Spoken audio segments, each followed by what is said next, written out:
सोन्याचं आणि मशानभूमी सोन्याची सुदाम देवाला. पहिली सोन्याची समाधी ती वारकऱ्याची. हेही द्वापार युगातले सुदाम देव वारकरीच होते. नित्य भगवंताचं भजन केलं आणि जीवनभर गंधमादनानं फक्त रामनामाचं भजन केलं. आणि सांगितलं सेवकाला, का रे कुंभकर्ण विभीषणानं केली नाही पुण्यतिथी. पत्राच्या पाठीमागून आमदार साहेब लिहिलं आणि ते पत्र लंकेत परत आलं. विभीषणानं पत्र वाचल्याबरोबर पत्नी आदी करून सर्व परिवार समुद्र स्नान केलं. दह्या दुधाच्या तुपाच्या पंचगव्याचं साहित्य घेतलं, सगळं पंचगव्य, आणि गंधमादनाच्या समाधीला अभिषेक केला. दिवस होता चैत्र महिन्यातली तृतीया. दिवस होता चैत्र महिन्यातली तृतीया. पावसाळा असतो त्या महिन्यात. चैत्र महिन्यातल्या तृतीयेच्या दिवशी सकाळी 9:30 वाजता समाधीला अभिषेक केला नाना. आणि विभीषणाने आपली व्यथा मांडली, माफ करा, तुमचा उत्सव न केल्यामुळे या वर्षी लंकेत आवर्षण पडलं, याच्याकरता गोड्या पाण्याचा तुटवडा आला. आपला व्यथा सांगितली आणि विभीषण घरी पोहोचला. दुपारच्या 12 वाजता समाधीतनं आवाज, विटेवरच्या मालकाला, छळाच्या मालकाला, काशीतल्या मालकांना आवाज जातोय, देवा आयुष्यभर रामनामाचं भजन केलं रे. देवा आयुष्यभर रामनामाचं भजन केलं रे. देवा एकदा रावण म्हणलो असतो तर 1/3 सोन्याची लंका माझ्या नावची होत होती. देवा एकदा रावण म्हणलो असतो तर लंकेतला 3रा भाग माझ्या नावानं होत होता देवा रे. पण नाही स्वीकारला रे देवा तो. देवा स्वार्थात पडलो नाही परमेश्वरा. शेवटी मी मरण स्वीकारलं रे प्रभू, मरण स्वीकारलं आणि फक्त तुझं नाम घेत घेत घेत घेत शेवटचा श्वास सोडा. देवा जोपर्यंत रक्तात ओलेपणा होता तोपर्यंत राम राम म्हटलो रे. देवा जोपर्यंत हाडा मासाचा तो गोळा ओला होता तोपर्यंत राम राम म्हटलं. ज्या वेळेला त्याच्यातलं संपूर्ण पाणी आटलं त्यावेळेला हे पंचतत्वाला शरीर विलीन झालं, त्या दिवशी माझं भजन बंद झालं. देवा आयुष्यभर रामनामाचं भजन केलं, काही किंमत आहे की नाही आम्हाला? मग रामनामाचं आयुष्यभर भजन करणाऱ्या वानराचा समाधी उत्सव ज्या लंकेतल्या राजाने केलाय, त्या राजाला जर पाणी प्यायला भेटत नसेल तर आम्हाला वारकरी कोण म्हणेल? चैत्र महिन्याच्या तृतीयेच्या दिवशी दुपारी 12:30च्या 1च्या सुमारास इतका पाऊस झाला आमदार साहेब, इतका पाऊस झाला आणि लंकेतल्या सगळ्या लोकांनी गोड पाणी पिलं. चैत्र महिन्यातल्या तृतीयेला पाऊस पडला. राम नामाची ताकद ज्याच्याकडे होती, असं गंधमादन नावाचं वानर, तो चैत्र महिन्यातल्या तृतीयेला पाऊस पाडून प्रजा सुखी केली. ही रामनामाच्या शक्तीच्या बळावरची ताकद होती. म्हणून आळंदीतले मालक पहिल्या कडव्यात म्हणतात,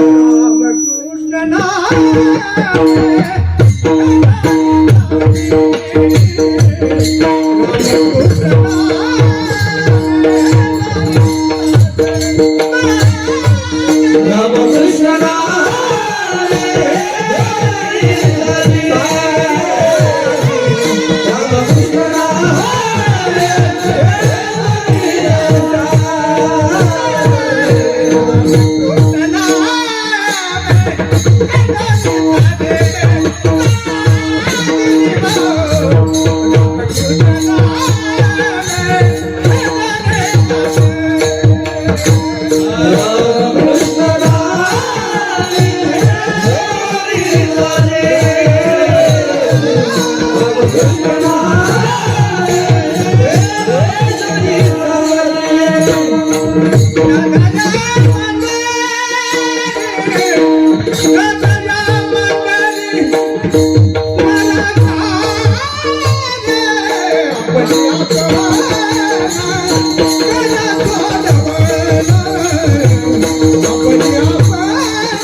चालू होता आमदार साहेब, मोठं गाव, आणि गावात एका माणसाला 300 एकर जमीन. त्याला नाद होता पाहुणे चहा पाण्याला दूध हलण्याची. कीर्तन आटपल्यावर पाहुण्याला म्हणला चला चहा घ्यायला, दूध घ्यायला. चहा घ्यायला म्हणला चला, तर त्याच्यात 5-25 पाहुणे गेले. तर त्याच्यातले अर्धे दूध पिणार होते आणि अर्धे चहा पिणार होते. दूध पिणार आहे तर अर्धे वाटीन पिणार होते, अर्धे नाही सांग. असे नाना प्रकारचे ज्याचे त्याचे सगळे. असंच एक जण आला म्हणला मी वाटीत घेत नाही, म्हणलं नवाच बुट आणलाय त्याच्यात. म्हणजे वरण चपात्या वाटीत चुरून खाल्ल्या आणि दूध वाटीत पित नाही. किती हाणायला पाहिजे. आगावपणा नाही करायचा, असला आगावपणा या इंटरनेट जगात, या युगात की नाटक कशाला करायची. त्याच्यातले नाना काही चहा पिणारे काही दूध पिणारे होते. म्हातारं जुन्या काळातलं होतं भारदस्त. सुनबाई जी मामांजी त्या काळातली सून होती, आताची नाही. आता सुनबाई काय तिथंच तर बैर होईल. त्या काळातली सुनबाई जी मामांजी जी, कारण तिथे जिबीला वेल्डिंग नव्हती ना. आता यांच्या जिबीला वेल्डिंग घेतात. यायला फक्त सासू सासऱ्याची प्रॉपर्टी तुपात बुडून खावत, त्या नीट बोला वाटत नाही. झोपीत भिताड अंगावर पडून या खरी. रामायण त्या बाई नाही का तिनं घरात नीट वागा. दोन्ही सुनायला आडा ढकलून दिलं, ती म्हणते मी रामायणाला चालले. नको हो, तिथल्या बाकीच्या यायला फोकशील. हो तू नको, तू काय ऐकायच्या लायकीची रामायण आहे का नाही. हो, आणि भावाला 3.5 एकर आणि याला 3.5 एकर. याचं रान वजल्यावर 4.5 भरतय आणि तो रामायणात 1 नंबरला पुढे येऊन बसत. काय लायकीच आहे रामायण ऐकायच्या. भावाच एकर भर पुरलं आणि ह्यो रामायणात पुढे वाचला. मंडप जळून ते पापाला सोडलं. ते लायकी आहे का रामायण ऐकायची. विठाला माणसानं परमार्थात गर्दी केली म्हणजे आला असा परमार्थाला गोड काढाला असं डोक्यातलं काढून टाका. माणसाने गर्दी केली म्हणजे लोक परमार्थाला गोड काढाला नाही. अहो हीच माणसं कीर्तनात रडत होती आणि हीच माणसं जाताना साठ्यानं वाट कुपटून नेत होती. कीर्तनाला आल्या वाट कुपटून नेत होते. हेच माणसं हेच. पण तुम्ही नाही आमदार साहेब, तुम्ही तर नाही म्हणणार.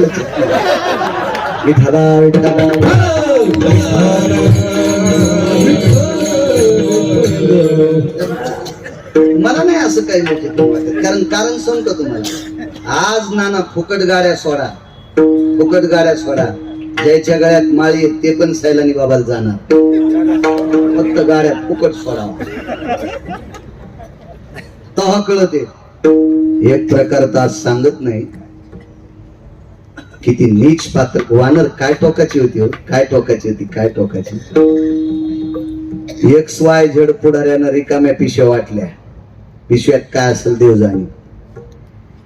आज्याच्या गळ्यात माळ असताना नाताला पिशी घेऊन गेलाय.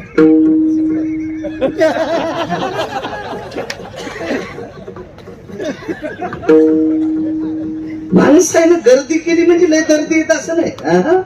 अद्याप नाही. त्याच्यात काय मोठे परमार्थाची नाना खोली वाढायला पाहिजे. खोली रुंदी नाही.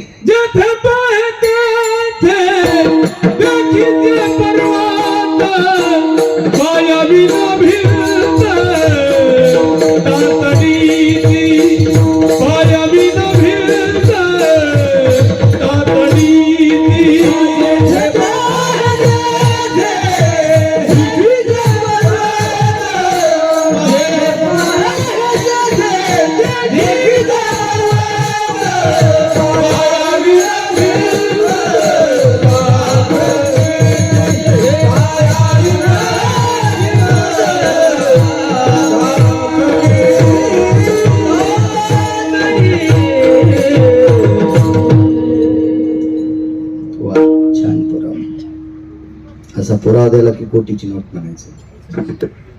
चला घरी चहा प्यायला नेले. सोनाल सुनबाई 10 कप चहा 15 कप दूध करा. 300-350 एकर जमीन. कर्मनो गहनो गती डब्यातली साखर उडालती. दर दर दर दर सुनाला घाम आला. हे मथऱ्याच्या सुनाला घाम आला. मथऱ्याची नाच सुन आपल्या सासून म्हणते आत्या इतका काऊन घामी आलाय.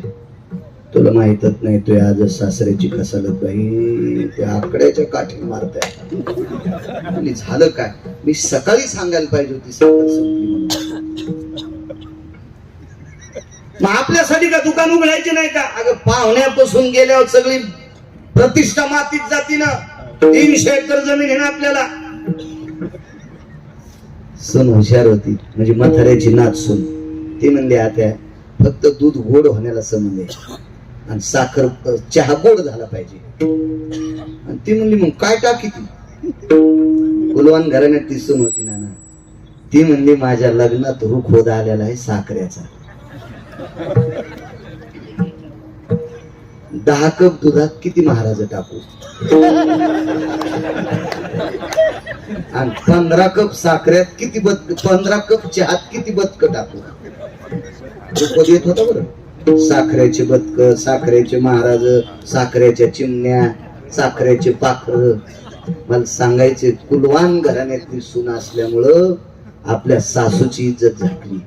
तशी कुलवान घराण्यातली सोने वारकरी वाया जातच नसते. ताशी मध्ये जुने विठाला विठाला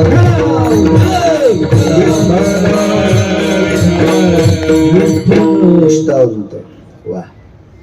गंध मादनानं तृतीयेच्या दिवशी पाऊस पाहिला. रामनामाची ताकद.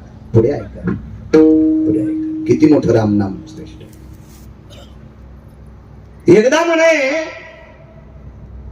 मारुती रायनं समुद्राला विनंती केली सागरा ऐके आपांपती तुझ रे मी करीत सो विनंती. हे आपांपती ऐक तुला विनंती करतोय. भगवंताला पहिलं तीराला जायचंय. जाऊ दे. नाही जाऊ दे सागरा. अहंकाराचं टोक होतं थोडासा. नाही जाऊ दे.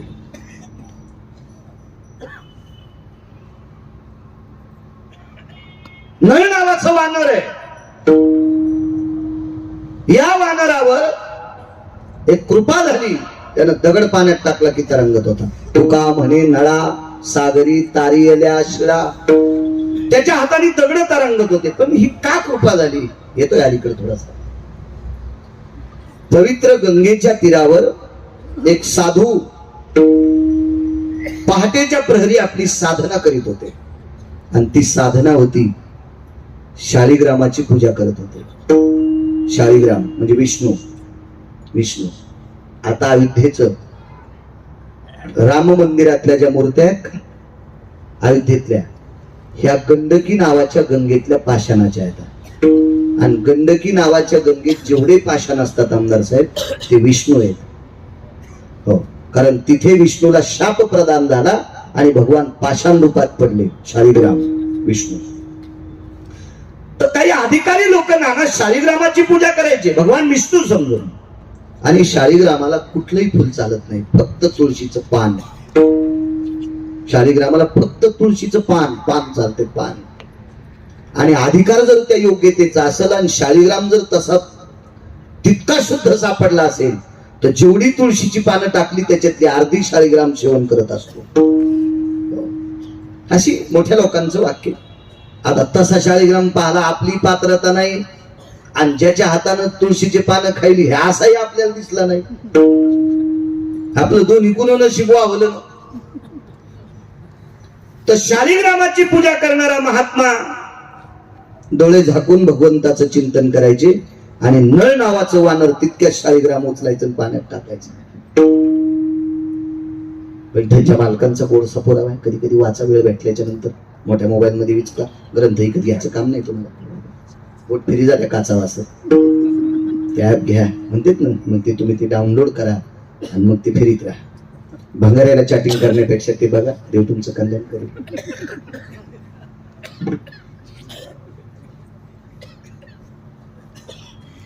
त्याच्या कुळातल्या 2 लोकांकडे बघितलं साधून शाप दिला असता तर नळ त्या दिवशी संपला असता, पण नळाला त्या दिवशी आशीर्वाद दिला.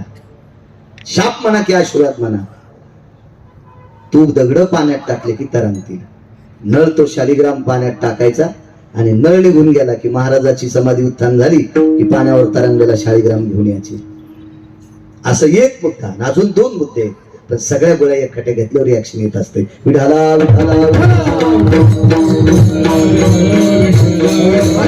नावाच्या वानराच्या हाताने दगड तरंगत होते. ते हुकले मालक सांगतात, तू का म्हणे नळा सागरी तारी गेल्या शिळा कशा करता दगड तरंगत होते. त्यातला एक पुरावा सांगितला. पुन्हा कधी योग आला तर पाहू पुढची 2 पुरावे. या नळ नावाच्या वानरानं मारुतीरायला सांगितलं, हनुमंत कशाला ताण घेता तुम्ही, आपल्या हातात दगड तरंगत, आपण दगडाचा शेतू बांधू. लागली शेतू बांधायला सुरुवात झाली, पण दगड पाण्यात टाकल्यावर ते दगड वाहत होता ना, पुढे पुढे सरकत होता. मारुतीरायने सांगितलं, अरे लंका इकडे, दगड खाली चालले, काय करायचं पाशाला. मग रामनामाची जोडई करा. आणि मारुतीरायनं ती दगड रामनामाच्या जोडईने जोडून टाकले. 100 योजनाचा शेतू बांधला. 4 कोसाचा 1 योजन, तर एका योजनामध्ये 12 किलोमीटर भरते. 12 गुणिले 100 1200 किलोमीटरचा शेतू बांधला असं रामायण सांगते. एवढा मोठा दूर शेतू बांधला. त्या शेतूला शासनाचं बजेट नाही नाना, पाय खांदायला जेसीबी नाही, कुठलाही थापी घेऊन मिस्त्री नाही, 1 रुपया मजुरी नाही, दोरी लावण्यासाठी माणूस हजर नाही, काहीच नाही, काहीच नाही. त्याला खालून टेकू नाही. समुद्री तारीले पाषाण महिमान नामाचे, उदकी तारीले पाषाण हे महिमान नामाचे, तारीले पाषाण हे महिमान नामाचे, तारीले पाषाण हे महिमान नामाचे, तारीले पाषाण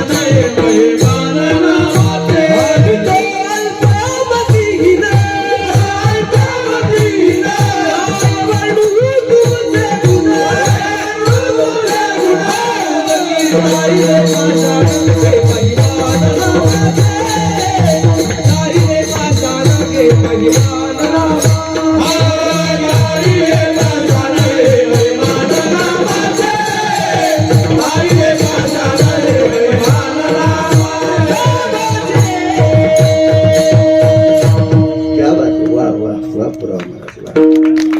हे महिमान नामाचे. 100 योजनाचा शेतू आमदार साहेब वानरानं बांधला. काय नवल नाही. बाईला स्वप्न पडते आणि बाई दुसऱ्या दिवशी सकाळी आपल्या मालकाला सांगते, वानर लंकेत आले. बळीवान बोलती, मंदोदरीनं सांग, मंदोदरी बोले रावणाप्रती, स्वप्न देखिले मी एक मध्यरात्री, नेनो वानर मिळाले किती, शिळा सागर बांधिला.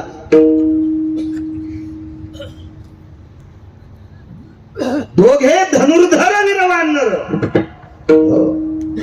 हे पूर्ण इतिहास स्वप्नात लक्षात आला, जागृतीत सांगितलं, मालक देऊन टाका ना सीता. रावण म्हणे, काय वेड्यासारखं बोलती तू, चुली बसलं काम करायची तर मला राजकारणाच्या गप्पा तू शिकवायला लागलीस. राम मोठा, त्याचं नाव मोठं, आमकं मोठं. ऐका ना म्हणे मालक, ऐका ऐका, रामाच्या नावाने दगड पाण्यात टाकल्यावर तरंगतात 100 योजनाचा शेतू बांधला. रावण म्हणला, शांत बस, तुला संध्याकाळी माझ्या नावाची ताकद सांगतो. रावण समुद्राच्या तीरावर गेला. उचल दगड टाक पाण्यात, उचल दगड टाक पाण्यात, उचल दगड टाक पाण्यात, अशी बऱ्यापैकी दगड पाण्यात टाकली आणि 14 योजनाचा शेतू बांधला. कधी कधी बाकीची पुराणं वाचायची शिका. राजकारणातला 1 नंबरचा व्यक्ती प्रजेवर किती तत्वाचं पालन करावा असं चक्रवेन नावाच्या राजाचं शिकायचं. आणि हा चक्रवेन नावाचा राजा प्रभू रामचंद्राच्या आजोबाच्या काळातले होते. पण चक्रवेन राजाचं चरित्र ह्या 4ही रामायणात आलेलं नाही, वेगळ्या रामायणात आहे. बघा, लक्षात येईल तुम्हाला. विठाला विठाला